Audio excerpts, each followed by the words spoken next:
Hello student, good morning. आज हम standard 11 statistics में चैप्टर नंबर 6 परम्यूटेशन कॉम्बिनेशन का एक सम काउंट करने वाले हैं, जो हमारा रिवीजन होगा। हम इससे पहले के लेक्चर्स में पूरा कोर्स ओवर कर चुके हैं।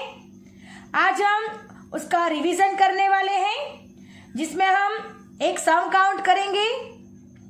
सबसे पहले हम क्वेश्चन को रीड करेंगे, उसके बाद हम उसको समझेंगे और फिर उसका सॉल्यूशन करेंगे। So let us start our video. Listen it carefully. A student in 12th standard commerce stream has to appear for exam in 7 subjects. It is necessary to pass in all the subjects to pass an exam. Certain minimum marks must be obtained to pass in a subject. In how many ways can a student appearing for the exam fail? So student, एक student है जो commerce की stream में exam देने वाला है, 7 subject की board की एग्जाम देने वाला है। It is necessary to pass in all the subject to pass an exam. Exam में पास होने के लिए हर एक सब्जेक्ट में पास होना बहुत ही जरूरी है। Certain minimum marks must be obtain to pass in the subject. हमें सब्जेक्ट में सर्टेन कितने नंबर्स मार्क्स चाहिए जिससे हम पास हो सकते हैं, उसको वो मार्क्स आने बहुत ही जरूरी है। So in how many ways can a student appearing for the exam fail, यानी जो स्टूडेंट एग्जाम देने वाला है वो कितनी तरीके से फेल हो सकता है, ये हमारा क्वेश्चन है। So let us start. So student look at here. सबसे पहले अकॉर्डिंग टू द क्वेश्चन जैसे दिया गया है, a student has to appear for exam in 7 subjects. Certain minimum marks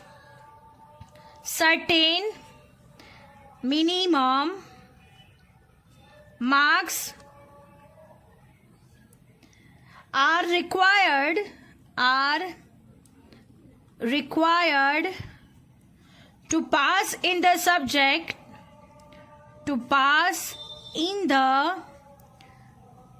subject,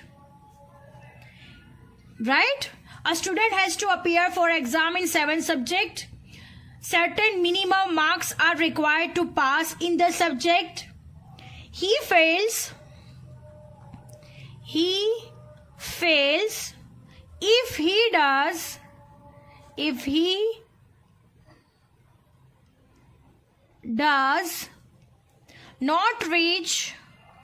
does not reach to the level of minimum marks.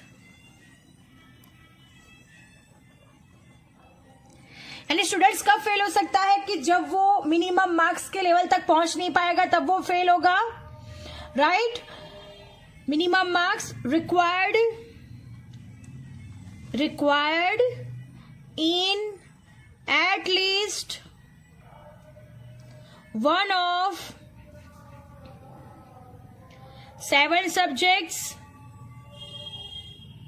Understand? Again, a student has to appear for exam in 7 subjects. Certain minimum marks are required to pass in the subjects. He fails if he does not reach the level of minimum marks required in at least one of the 7 subject. यानी 7 में से कोई भी subject में अगर वो minimum marks cover नहीं कर पाया तो वो क्या हो जाएगा? फेल हो जाएगा। वो सब्जेक्ट कौन सा हो सकता है? या तो 1 सब्जेक्ट हो सकता है, या तो 2 सब्जेक्ट हो सकते हैं, या तो 3 सब्जेक्ट हो सकते हैं, या तो 4 सब्जेक्ट हो सकते हैं, या तो 5 सब्जेक्ट हो सकते हैं, या तो 6 सब्जेक्ट हो सकते हैं, या तो 7 के 7 सब्जेक्ट में ही वो मिनिमम मार्क्स रिक्वायर्ड नहीं कर पाता, रीच नहीं कर पाता मिनिमम मार्क्स तक, तो उसके फेल होने के चांसेस, यानी total combination in which a student can fail. तो टोटल कॉम्बिनेशन हमें फाइंड करना है। सो नेक्स्ट स्टेप होगा total combination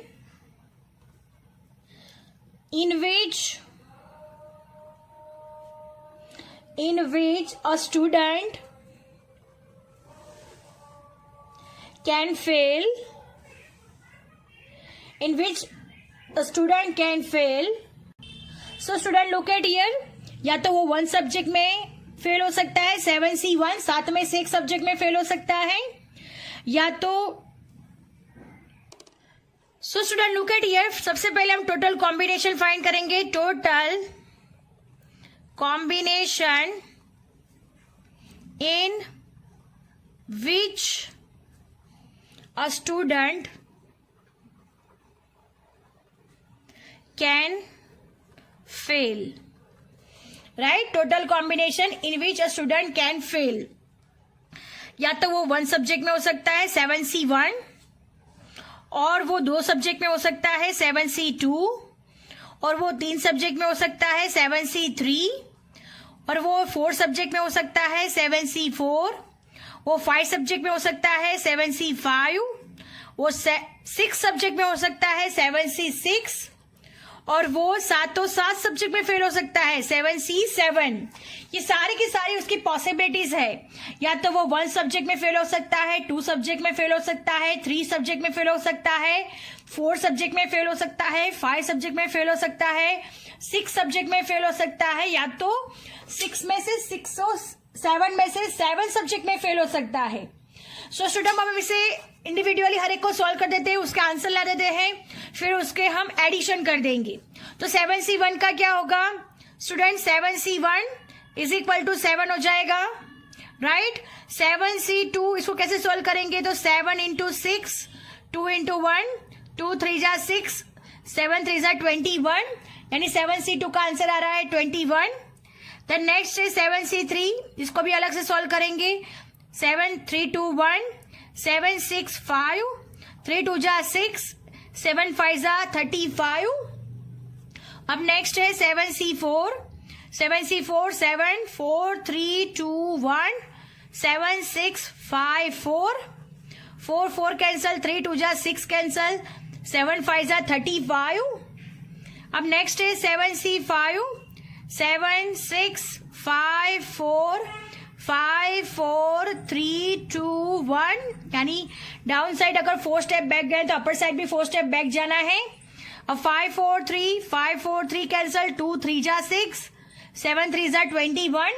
student look at here, 7C5 तक हम लोग सोल्व कर चुके हैं. अब 7C6 और 7C7 को सोल्व करना है.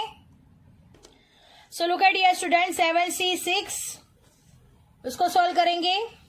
तो 7C6 यानी 7 6 5 4 3 2 1, 7 6 5 4 3 2, 6 5 6 5 4 3 4 3 2 2 कैंसल, तो 7C6 का आंसर आएगा 7, राइट?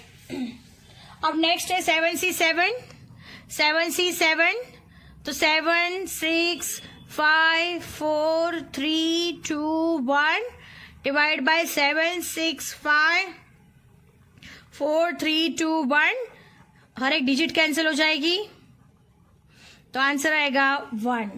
अब हमने सबका सब सॉल्यूशन कर लिया है. अब हम क्या करना है? एडिशन करने वाले हैं. तो फिर से लिखते हैं 7C1 plus 7C2 plus 7C3 plus 7C4 plus 7C5 plus 7C6 plus 7C7. अब हम इन सबका प्लस कर देते हैं. 7C7, 7C1 7 plus 21 plus 35 plus 35 plus 21 plus 7 plus 1, right? इन सबके आंसर हमने आगे कैलकुलेशन करके फाइंड किए हैं, आप लोगों ने देखा होगा. अब इन सबका प्लस कर देते हैं तो आंसर आएगा 127. सो 127 वेज में वो फेल हो सकता है. So total combination in which a student can fail, तो 127. Our sum is over here. I hope you understand it very well. Thank you students.